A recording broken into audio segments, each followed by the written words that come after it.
Praise the Lord. जय मसीह की। परमेश्वर को बहुत बहुत धन्यवाद। आज फिर से परमेश्वर के महान अनुग्रह से ये सुंदर समय परमेश्वर ने दिया है कि एक दूसरे क्लास में हम लोग जाएं, आगे कुछ थोड़ा पढ़ें। ये परमेश्वर का अनुग्रह है, उनकी महाकरुणा का फल है। तो वो हमारा परमेश्वर जिसकी हम आराधना उपासना करते हैं, वो परमेश्वर महान परमेश्वर, अद्भुत परमेश्वर, जीवन देने वाला परमेश्वर और परमेश्वर के गुणों के बारे में ही हम लोग देख रहे थे, पढ़ रहे थे। उनके नामों के बारे में, फिर उनके कुछ गुणों के बारे में हम लोग पढ़े थे।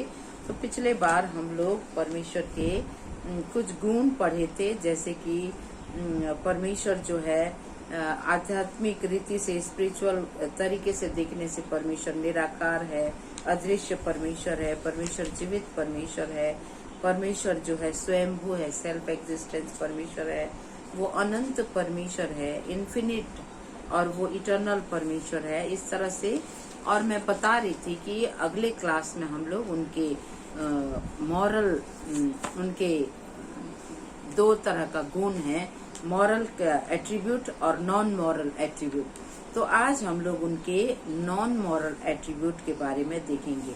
ये नॉन मॉरल एट्रीब्यूट का मतलब है कि परमेश्वर के चरित्र जो दूसरों के साथ हम लोग मिला नहीं सकते, एकमात्र उन्हीं का ही ऐसा गुण है और बाकी किसी का ऐसा गुण नहीं। तो आइए क्लास को शुरू करने से पहले हम लोग एक छोटा सा प्रार्थना करें और उसके बाद हम लोग आगे के क्लास को जाएंगे। हमारे जीवित करुणामय प्रेमी पिता परमेश्वर, हम आपको धन्यवाद देते हैं आज के सुंदर दिन के लिए, ये नए क्लास के लिए धन्यवाद देते हैं। जैसे पिछले बार हम लोग आपके नामों और कामों के बारे में देख रहे थे, आपके गुणों के बारे देख रहे थे, आज हम लोग आपके नॉन मॉरल एट्रीब्यूट के बारे में देखेंगे। प्रभु हमें समझने के लिए हमारे समझ और बुद्धि को खोल दीजिए, हर एक स्टूडेंट को आशीष दीजिए, बोलने के लिए मुंह, होंठ और सुनने के लिए कानों को अभिषेक कर दीजिए, हृदय में रखने के लिए प्रभु हृदय को अभिषेक कर दीजिए। धन्यवाद आज के इस क्लास के लिए, धन्यवाद के साथ प्रार्थना प्रभु यीशु के नाम से मांगते, आमीन आमीन आमीन। परमेश्वर को बहुत बहुत धन्यवाद। देखिए आज जैसे कि मैं बोल रही थी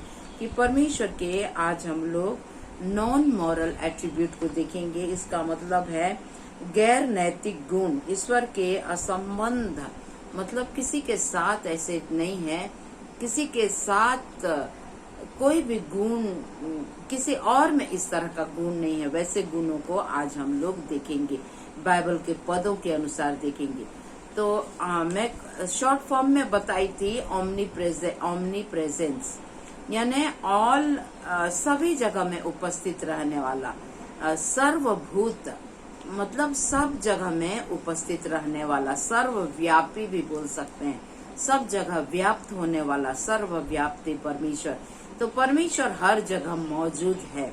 प्रत्येक वस्तु को इस बात से नापा जाता है कि वे कितनी जगह घेरते हैं, कोई भी चीज कितना जगह लेता है। यहाँ तक कि हवा को भी हम लोग देखते हैं कि वो जगह को लेता है।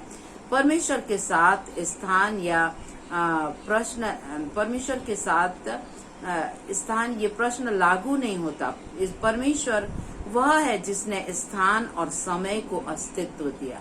परमेश्वर के समय को भी उन्होंने बनाया, स्थान भी उन्होंने बनाया। तो इसीलिए ये बात और ये प्रश्न उठता ही नहीं कि परमेश्वर इस जगह में रहेगा या उस जगह में रहेगा, या सूरज में या चांद में, ऐसे वो सब जगह मौजूद है। परमेश्वर की उपस्थिति हर जगह में। परमेश्वर वह है जो स्थान को भी उन्होंने बनाया और समय को भी बनाया। वह जगह होने से पहले था, समय होने से पहले था परमेश्वर को किसी विशेष बिंदु पर स्थानांतरित नहीं किया जा सकता। ऐसा कोई स्थान नहीं जहां वहां न मिल सके, जहां हमें यहाँ परमेश्वर की श्रेष्ठता और सर्वव्याप्यता पर पुनर्विचार करना चाहिए। परमेश्वर हर जगह व्याप्त है। जरमाया 23 को हम लोग पढ़ेंगे। आज थोड़ा बाइबल के पदों को पढ़ के हम लोग परमेश्वर के इन गुणों के बारे में देखेंगे। तो सबसे पहला है परमेश्वर सर्वव्यापी परमेश्वर, सब जगह व्याप्त परमेश्वर, ओमनी प्रेजेंस बोलते हैं उसको। तो यहाँ 23 में लिखा है कि यहोवा की यह वाणी है कि क्या मैं ऐसा परमेश्वर हूँ जो दूर नहीं निकट ही रहता हूँ। मतलब परमेश्वर, ऐसा परमेश्वर क्वेश्चन कर रहा है कि क्या मैं ऐसा परमेश्वर हूँ जो दूर नहीं निकट ही रहता हूँ। नहीं, वो दूर भी है और निकट भी है, उनकी उपस्थिति सब जगह है। और यर्मिया, उसी यर्मिया का वो सारे आकाश और पृथ्वी को भर देता है। यर्मिया का 23:24 में लिखा है, फिर यहोवा की यह वाणी है कि क्या कोई ऐसे गुप्त स्थानों में छिप सकता है कि मैं उसे न देख सकूं। क्या स्वर्ग और पृथ्वी दोनों मुझसे परिपूर्ण नहीं, करके परमेश्वर स्वयं क्वेश्चन कर रहे हैं। तो स्वर्ग और पृथ्वी जो है परमेश्वर से परिपूर्ण है। स्वर्ग उसका सिंहासन है करके हम लोग पढ़ते हैं, और पृथ्वी उसकी चरणों की चौकी। यशायाह उसका 66 का 1 को हम लोग पढ़ेंगे मेरे साथ।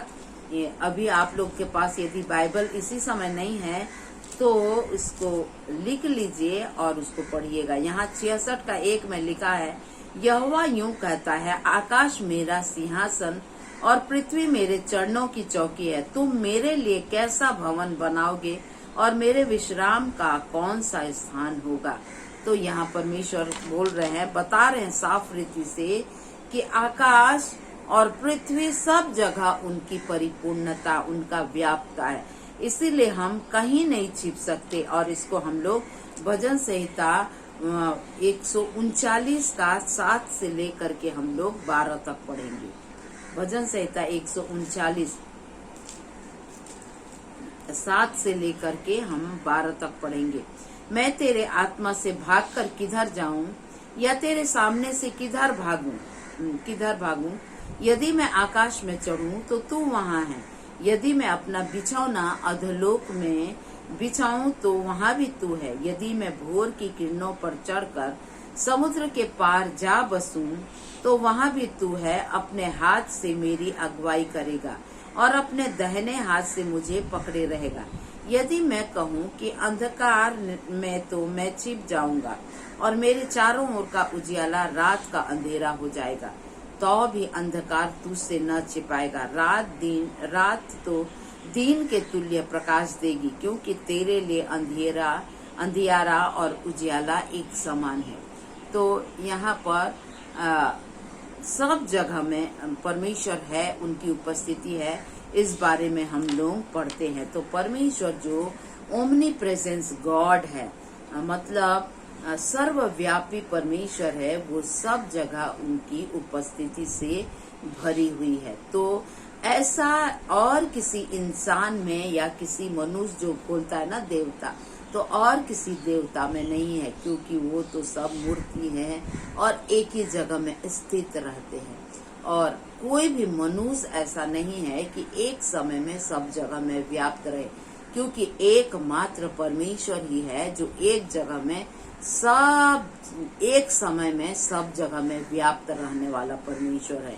तो हमारा परमेश्वर जो है वो ओमनी प्रेजेंस गॉड है, वो सर्वव्यापी परमेश्वर है। तो सोचिए, जो सर्वव्यापी परमेश्वर है, तो वो परमेश्वर यदि आपसे प्रेम करता हूँ बोलने से, और हमें उनके कितना करीब आना चाहिए और हमें कितना उनसे प्रेम करना चाहिए, क्योंकि उसके जैसा और कोई नहीं, वो महान परमेश्वर है। दूसरा है, हम लोग देखेंगे, वो सर्वज्ञानी परमेश्वर है।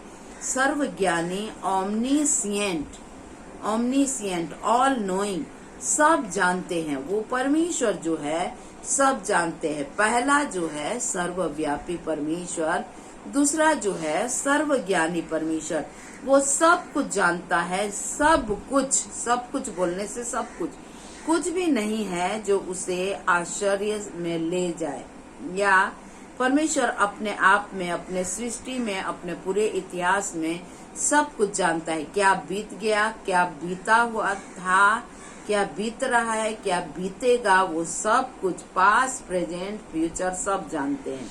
और पवित्र शास्त्र अक्सर परमेश्वर के ज्ञान की सार्वभौमिकता को संदर्भित करती है। भजन संहिता 147 का हम लोग 5 को पढ़ेंगे। तो परमेश्वर जो है सब कुछ जानने वाला परमेश्वर है। 147 का हम लोग 7 को पढ़ेंगे। यहाँ लिखा है, धन्यवाद करते हुए 147 का 5, हमारा प्रभु महान और अति सामर्थी है, उसकी बुद्धि अपरंपार है, लिखा है। अपरंपार मतलब अगम्य है, वो उसकी बुद्धि जो है उसको हम लोग वो अगम्य बुद्धि, एकदम जिसको नाप नहीं सकते, जो बुद्धि जो है एकदम हर चीज को जानने वाला बुद्धि है उनका। और इब्रानी 4 का 13 को हम लोग पढ़ेंगे। इब्रानी 4 का 13, यहाँ पर ऐसे लिखा हुआ है, सृष्टि की कोई वस्तु उससे छिपी नहीं है, वरन जिससे हमें काम है उसकी आंखों के सामने सब वस्तुएं खुली और प्रकट है। उनका बुद्धि देखिए, सब कुछ जानने वाला परमेश्वर, इस सृष्टि का कोई भी छिपा नहीं है, वस्तु छिपा नहीं है, बल्कि सब कुछ उसके सम्मुख में खुला और प्रकट है। पिछला भी पहला भी सब कुछ उसके सम्मुख में, परमेश्वर के सम्मुख में खुला हुआ और प्रकट है। और हम लोग पहला यूहन्ना 3 का 20 को भी पढ़ेंगे। पहला यूहन्ना 3 का 20 को पढ़ेंगे। यहाँ इस तरह से लिखा है, क्योंकि परमेश्वर हमारे मन से बड़ा है और सब कुछ जानता है।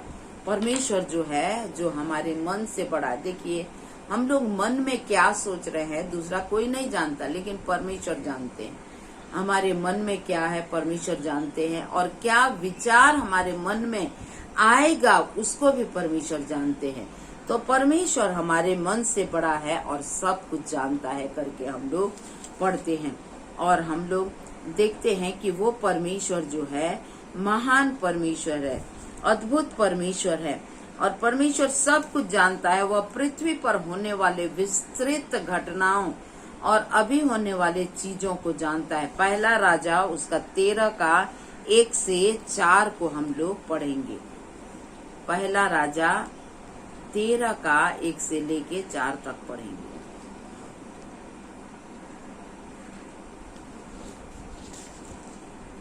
Hallelujah, Jesus hallelujah.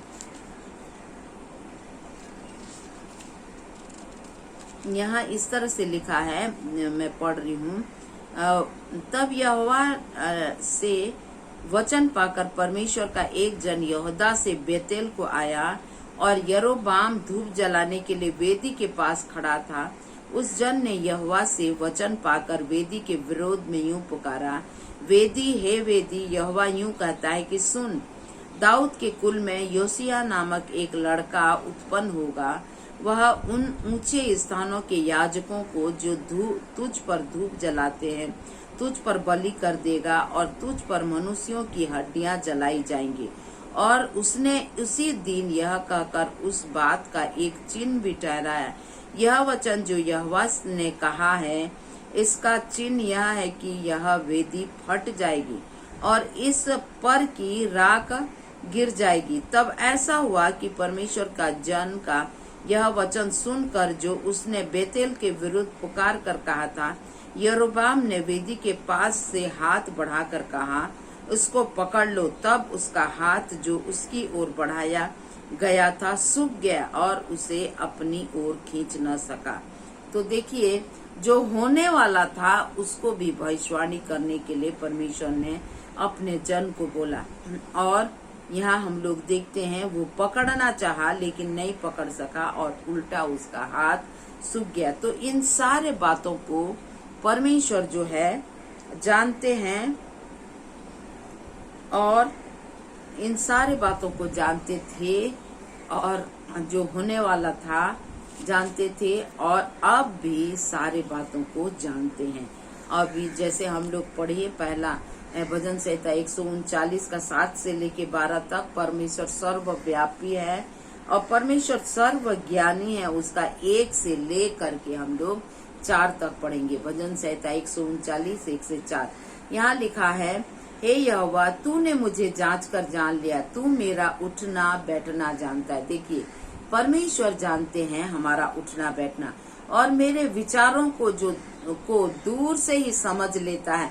दूर से समझ लेते हैं मतलब क्या विचार आएगा उसको भी समझ लेते हैं। मेरे चलने और लेटने की तू भली भांति छानबीन करता है। और मेरे पूरे चाल चलन का भेद जानता है। हे यहोवा, मेरे मुंह में ऐसी कोई बात नहीं जिसे पूरी रीति से तू जानता न हो, तू न जानता हो। मतलब हम लोग मुंह से जो बोल रहे हैं उससे मुंह से निकलने से पहले परमेश्वर जानते हैं कि उसके मुंह से कौन सी बातें निकलेगी करके। तो इस तरह से परमेश्वर जो है सब कुछ को जानने वाला परमेश्वर है। प्रेरित के काम उसका 2:23 को पढ़ेंगे नया नियम के अनुसार। प्रेरित का काम 2:23। प्रेरित के काम 2:23 में लिखा है कि उसी यीशु को जो परमेश्वर की ठहराई हुई योजना और पूर्व ज्ञान के अनुसार पकड़वाया गया। पूर्व ज्ञान के अनुसार पकड़वाया गया लिखा है, तुमने अधर्मियों के हाथ से क्रूस पर चढ़वा कर मार डाला करके लिखा गया। जो पूर्व ज्ञान यानी जो पहले से ज्ञान था उसको तुमने पकड़वा दिया करके हम लोग देखते हैं। और ये प्रेरित के काम 4:27 और 28 को हम लोग पढ़ेंगे। प्रेरित के काम 4:27 और 28 यहाँ इस तरह से लिखा है, क्योंकि सचमुच तेरे सेवक यीशु के विरोध में जिसका तूने अभिषेक किया, हेरोदेस और पुन्तियुस पिलातुस भी अन्य जातियों और इसराइलियों के साथ इस नगर में इकट्ठे हुए कि जो कुछ पहले से तेरी सामर्थ और मति से ठहरा था वही करें। जो कुछ पहले से ठहरा था लिखा है वही करें करके वहाँ इकट्ठे हुए। परमेश्वर व्यक्तियों के नाम को भी जानता है। एक एक व्यक्तियों के उनको नाम से भी जानता है परमेश्वर। यहाँ तक कि परमेश्वर एक एक तारों के नाम को भी जानता है। निर्गमन 3:4 को पढ़ेंगे। निर्गमन 3:4 को पढ़ेंगे। यहाँ लिखा है, जब यहोवा ने देखा कि मूसा देखने को मुड़ा चला आता है, तब परमेश्वर ने झाड़ी के बीच से उसको पुकारा, हे मूसा, हे मूसा। मूसा ने कहा, क्या आज्ञा। देखिए, मूसा को परमेश्वर ने नाम लेके बुलाया। उसी तरह से हम में से हरेक को परमेश्वर नाम लेके बुलाने वाला परमेश्वर है। नाम लेके बुलाए हैं और हम लोग देखते हैं कि परमेश्वर की जो योजना है वो हमारे जीवन में परमेश्वर चाहते हैं कि सफल हो। और पहला शमूएल 3:4 से 14 हम लोग पढ़ेंगे। पहला शमूएल 3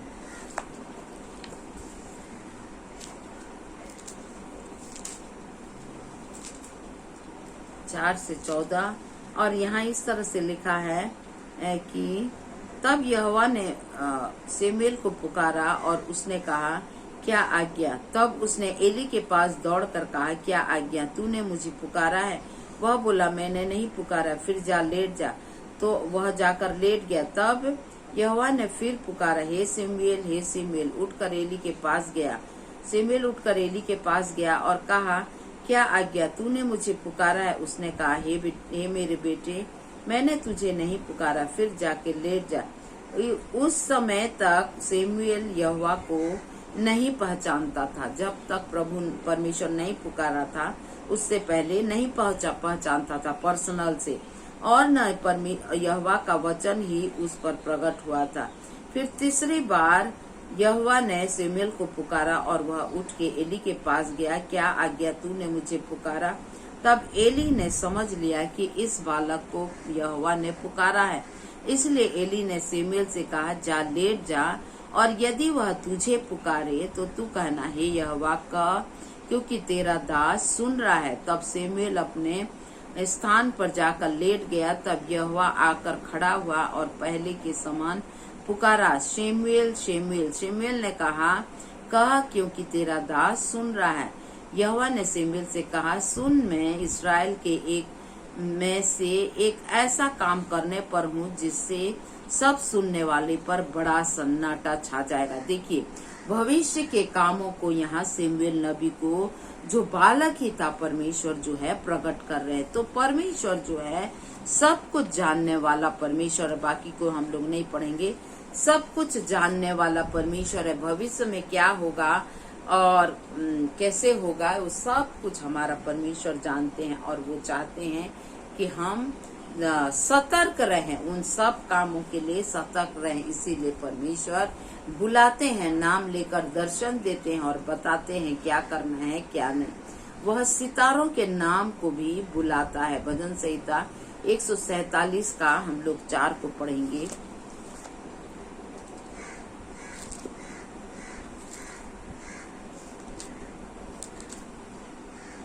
भजन संहिता 147 का 4, यहाँ लिखा है वह तारों को गिनता और उनमें से एक एक का नाम रखता है।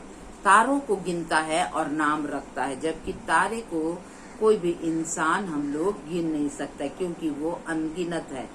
और वो ऊपर से उनका नाम भी लेकर परमेश्वर रखे हैं। और परमेश्वर हमारी परवाह करते हैं। मत्ती 6 का 8 को हम लोग पढ़ेंगे और 10 का 29 को। मत्ती 6 का 8। क्योंकि परमेश्वर हर बात को जानते हैं, इसीलिए वो हमारी परवाह करते हैं, हमारी सुधि लेते हैं। और मत्ती 6 का 8 को हम लोग पढ़ेंगे। उसमें लिखा है परमेश्वर की योजना के बारे में,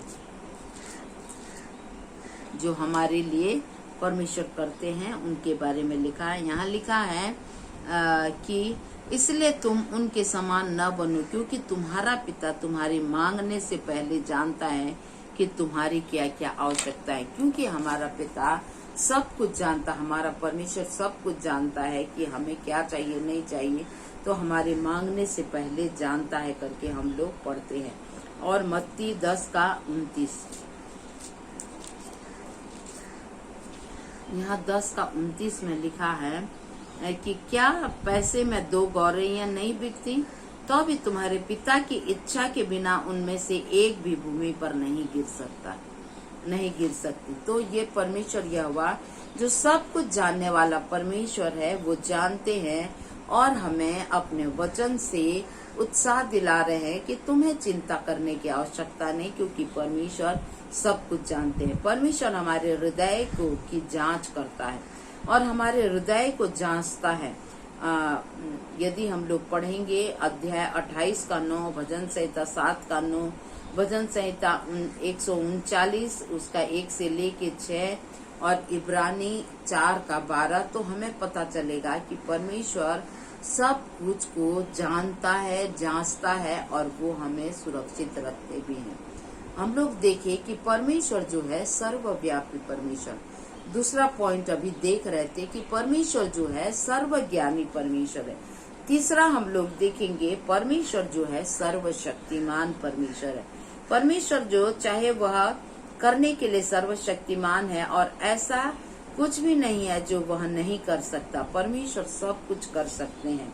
भजन संहिता 115 का 3 को हम लोग पढ़ेंगे।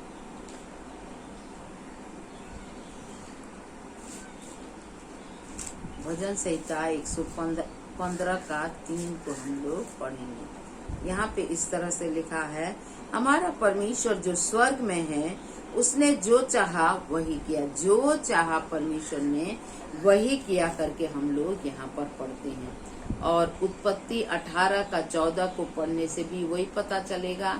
और जरमाया उसका 32 का 17 और मत्ती 19 का 26।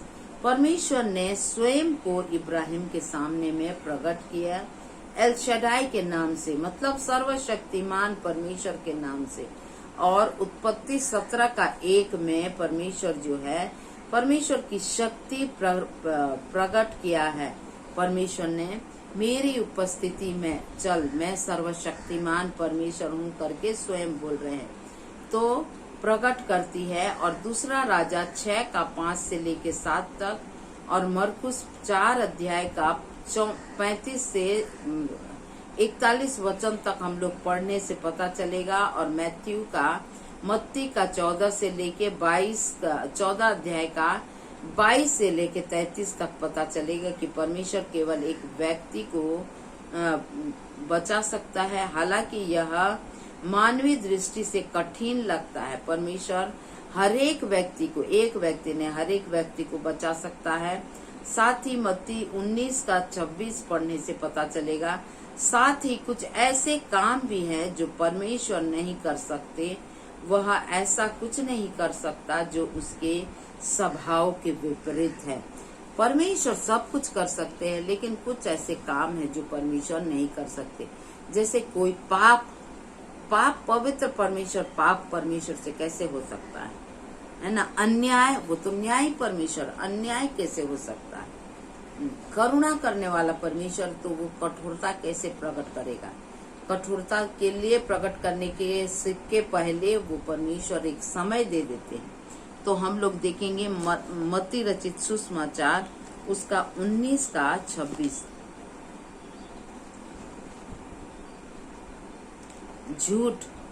झूठ कैसे परमेश्वर बोल सकते हैं, वो तो सच्चा परमेश्वर है।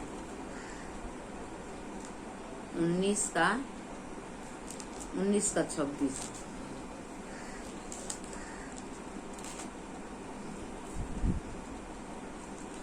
उन्नीस का 26 में इस तरह से लिखा हुआ है, यीशु ने उसकी ओर देखकर कहा, मनुष्यों से तो यह नहीं हो सकता, परंतु परमेश्वर से सब कुछ हो सकता है करके उन्होंने अपने चेलों से कहा था, जब वो लोग अनंत जीवन उद्धार के बारे में पूछे थे।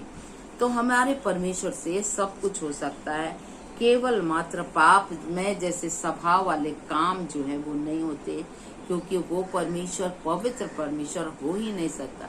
वो सच्चा परमेश्वर है, झूठी बात निकल ही नहीं सकती। वो अद्भुत परमेश्वर है और उस परमेश्वर के अलावा और कोई भी नहीं है, और उस परमेश्वर से कोई भी उलटफेर की बात नहीं हो सकता। साथ ही कुछ ऐसे काम भी होते हैं जो परमेश्वर नहीं कर सकते, जैसे कि झूठ बोलना और कुछ गलत करना। वह ऐसा कुछ नहीं कर सकता जो उसके स्वभाव के विपरीत है। परमेश्वर झूठ नहीं बोल सकता, परमेश्वर पाप नहीं कर सकता, क्योंकि वह पवित्र और महान परमेश्वर है। वो अद्भुत परमेश्वर, वो पवित्र और न्यायी परमेश्वर है। परमेश्वर तार्किक रूप से बेतुके या विरोधाभासी चीजें नहीं कर सकते।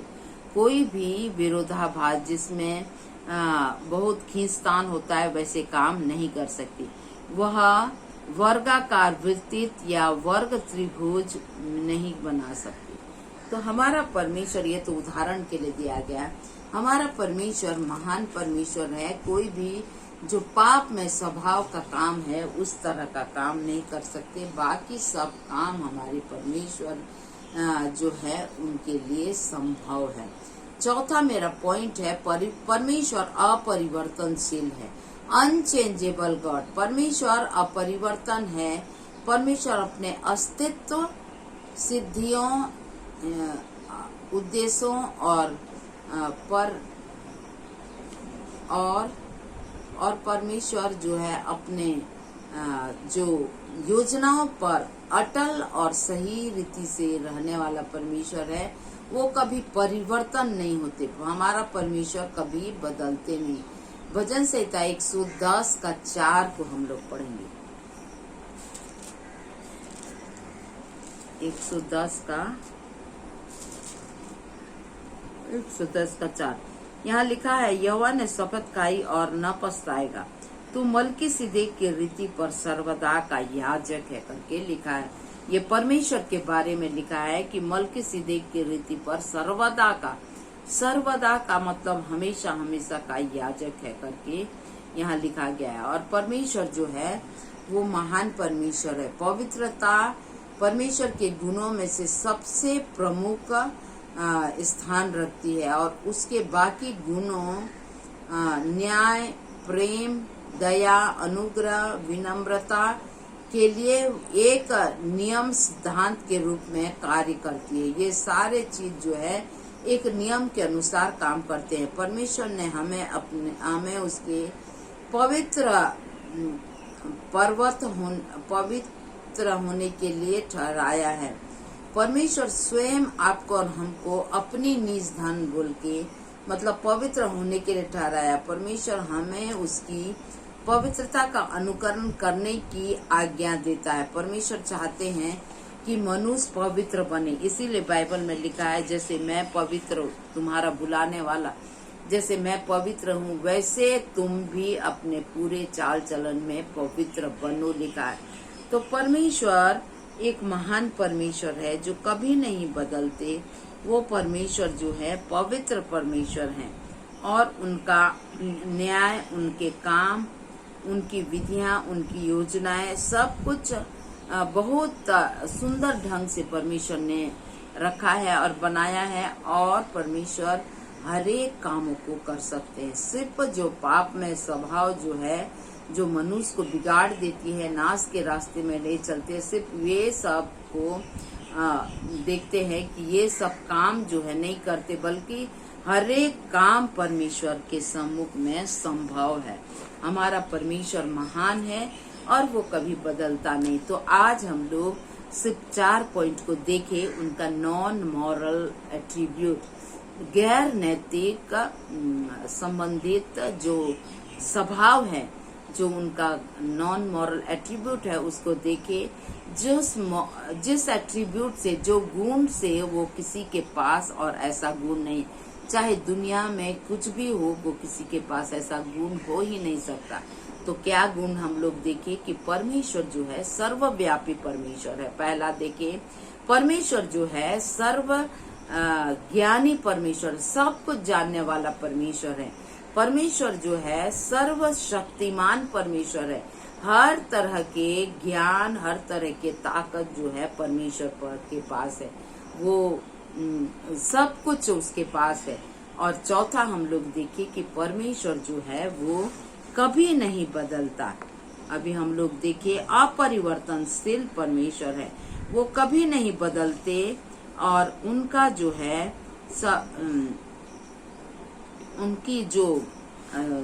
उनका जो गुण है ना, वो हमेशा हमेशा स्थिर रहता है। इसके लिए कुछ पदों को हम लोग पढ़ेंगे।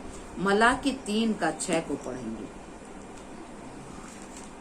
परमेश्वर कभी नहीं बदलता। मनुष्य बदलते हैं, लोग बदलते हैं, दुनिया बदलेगा, जमाना बदलेगा, लेकिन हमारा परमेश्वर कभी नहीं बदलती।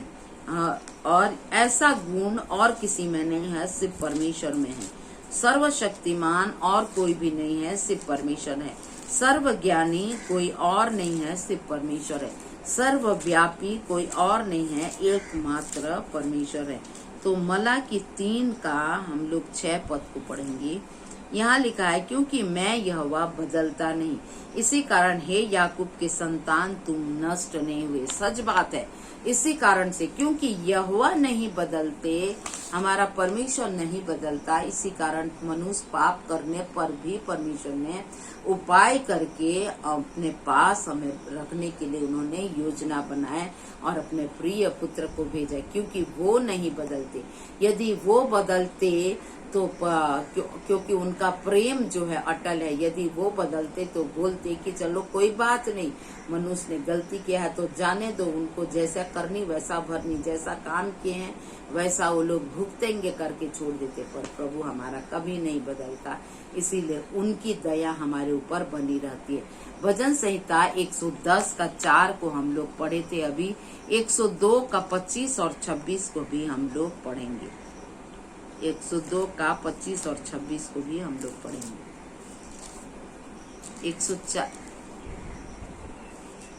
102 का 25 और 26 यहाँ पर लिखा है कि आदि में तूने पृथ्वी की नींव डाली और आकाश तेरे हाथों का बनाया हुआ है। वह तो नष्ट होगा परंतु तू बना रहेगा, और वह सब कपड़े के समान पुराना हो जाएगा। तू उसको वस्त्र के समान बदलेगा और वह बदल जाएगा, परंतु तू वही है और तेरे वर्षों का अंत नहीं होने का है करके लिखा है। हमारा परमेश्वर जो है कभी नहीं बदलते। हमें यह सोचने के लिए गुमराह नहीं होना चाहिए कि ईश्वर स्थिर है। जैसा कि यूनानी मानते हैं कि ईश्वर गतिशील और सक्रिय है, हम यहाँ चर्चा करते हैं कि परमेश्वर की भरोसेमंद प्रकृति के बारे में। वह अपनी बात रखते हैं, वह अपनी प्रतिबद्धता को पूरा करते हैं और हम परमेश्वर पर भरोसा रख सकते हैं। परमेश्वर पर भरोसा रख सकते हैं। हम लोग लेमेंटेशन विलाप गीत उसका 3 का 22 और 23 को हम लोग पढ़ेंगे, जो बहुत जाना पहचाना वचन है। यहाँ पर हम मर नहीं मिटे, ये उनकी महाकरुणा का फल है करके यहाँ पर लिखा है। लेकिन हम लोग पढ़ेंगे 22 और 3 का 22 और 23 में लिखा है, हम मिट नहीं गए, यह यहोवा की महाकरुणा का फल है, क्योंकि उसकी दया अमर है, प्रति भोर वो नहीं होती है, और तेरी सच्चाई महान है, क्योंकि वो परमेश्वर जो है कभी नहीं बदलते। और पहला यूहन्ना 1:9 को भी हम लोग पढ़ने से पता चलता है कि वो परमेश्वर कभी नहीं बदलते। लेकिन साथ ही हम शास्त्रों के अंशों को कैसे समझते हैं जो ईश्वर के नरम होने के बारे में कहते हैं। खैर, जब हम अंशों के साथ व्यवहार करते हैं तो हमें कुछ बातों का विचार करना चाहिए। कुछ घटनाओं को मानव रूपी छवियों के रूप में समझा जाना चाहिए, जहां परमेश्वर को दर्द या खेद के रूप में चित्रित करता है। परमेश्वर भी दुखी होते हैं जब मनुष्य, देखिए एक साधारण सा मैं उदाहरण दे रही हूँ। यदि एक बच्चा किसी परिवार का किसी माता पिता का एक बच्चा मर जाएगा तो माता पिता क्या खुश और आनंदित होंगे? वो दुखी होंगे। ठीक उसी तरह से यदि परमेश्वर का बनाया हुआ परमेश्वर को नहीं जान के पाप करके मर जाएगा तो हमारा परमेश्वर भी दुखी होता है। बाइबल में लिखा है दुखी होना मतलब, इसका मतलब नहीं है कि वो नहीं बदलते, उनका स्वभाव नहीं बदलता। हाँ, वो दुख होते हैं, आनंद मनाते हैं, खुश होते हैं, प्रेम करते हैं, लेकिन वो कभी नहीं बदलते। कुछ अन्य घटनाएं मनुष्य के परमेश्वर के साथ एक अलग रिश्ते के जानने में परिणाम स्वरूप हम देखते हैं कि परिवर्तन को दर्शाती है। जैसे निनबे देश में परमेश्वर ने योना नबी को भेजा और परमेश्वर उस जगह को नष्ट करना चाह रहे थे, क्योंकि वहां के देश के लोग पाप से भरे थे। पर योना नबी नहीं जाके अलग से जा रहे थे। बाद में जब योना नबी ने, वो पूरा मैं नहीं बोल रही हूँ, जब वहां जाके प्रचार किए तो निनबे देश के लोग जो है मन फिराए, उपवास किए और परमेश्वर से माफी मांगे। परमेश्वर का मन जो है बदल गया, मतलब वो जो नाश करने का इच्छा था वो इच्छा बदल गया। परमेश्वर नहीं बदले, परमेश्वर वही परमेश्वर है, लेकिन जो उनकी जो नाश करने के लिए विचार था वो विचार को बदल के उनके ऊपर दया किस लिए की? क्योंकि परमेश्वर नहीं बदलते, वो दयालु परमेश्वर है। फिर से उन पर दया किए और उस देश को उन्होंने नाश नहीं किया। तो परमेश्वर की जो योजनाएं हैं, किसी काम है, जो उस काम को हम लोग देखते हैं कि वो कहीं पर उन मनुष्य के हिसाब से बदला हुआ है, लेकिन परमेश्वर कभी नहीं बदलते। उनके जो वो बेबदल परमेश्वर है, अनचेंजेबल गॉड है, और इसके जैसा जो है और स्वभाव और किसी और में नहीं है। हम लोग मनुष्य लोग बदल जाते हैं, हमारे काम बदल जाते हैं, सब कुछ बदल जाता है। हम लोग शरीर से भी बदल जाते हैं, मन से, बात से, हर चीज से बदल जाते हैं, लेकिन हमारा परमेश्वर कभी नहीं बदलता। तो आज हम लोग परमेश्वर के गैर नैतिक गुण, नॉन मॉरल एट्रीब्यूट के बारे में देखे। 4 महत्वपूर्ण नॉन मॉरल एट्रीब्यूट है। एक तो है परमेश्वर सर्वव्यापी, ओमनी प्रेजेंस। दूसरा है परमेश्वर सर्वज्ञानी, मतलब ओमनीशिएंट। तीसरा है परमेश्वर सर्व शक्तिमान, मतलब ओमनीपोटेंट। और चौथा है परमेश्वर कभी नहीं बदलते, गॉड इज अनचेंजेबल गॉड। तो हम लोग ये इनके हम लोग नॉन मॉरल एट्रीब्यूट को आज हम लोग देखे। नेक्स्ट क्लास में हम लोग उनके मॉरल एट्रीब्यूट को देखेंगे और परमेश्वर की बड़ाई करेंगे। हमारा परमेश्वर महान है और वो चाहते हैं कि हम उनको जानें, क्योंकि होशे नबी का किताब में लिखा है, मेरे ज्ञान के ना होने से मेरी प्रजा नष्ट हो रही है। तो परमेश्वर को जानना जो है हमारे लिए जरूरी है, उनके ज्ञान, गुणों, एट्रीब्यूट को जानना जरूरी है। जब हम जानते हैं हमारा हृदय और भी प्रेम से भर जाता है और परमेश्वर को धन्यवाद देते हैं। आइए हम लोग प्रार्थना करें और परमेश्वर को धन्यवाद दें। करुणामय प्रेमी पिता परमेश्वर, हम आपको धन्यवाद देते हैं कि आप महान परमेश्वर, ऐसा अद्भुत परमेश्वर हमसे प्रेम करते हैं। धन्यवाद आपके महान प्रेम के लिए। प्रभु, हम में से हर एक को आशीष दीजिए, हर स्टूडेंट को आशीष दीजिए कि आपको ज्यादा से ज्यादा जाने, ज्यादा करीब आए हम सब प्रभु, और आपकी महिमा करते रहें। धन्यवाद इस क्लास के लिए। हर स्टूडेंट को हम आपके हाथों में समर्पित करते हैं और प्रार्थना प्रभु यीशु के नाम से मांगते हैं। आमीन, आमीन, आमीन। Thank you. God bless you all.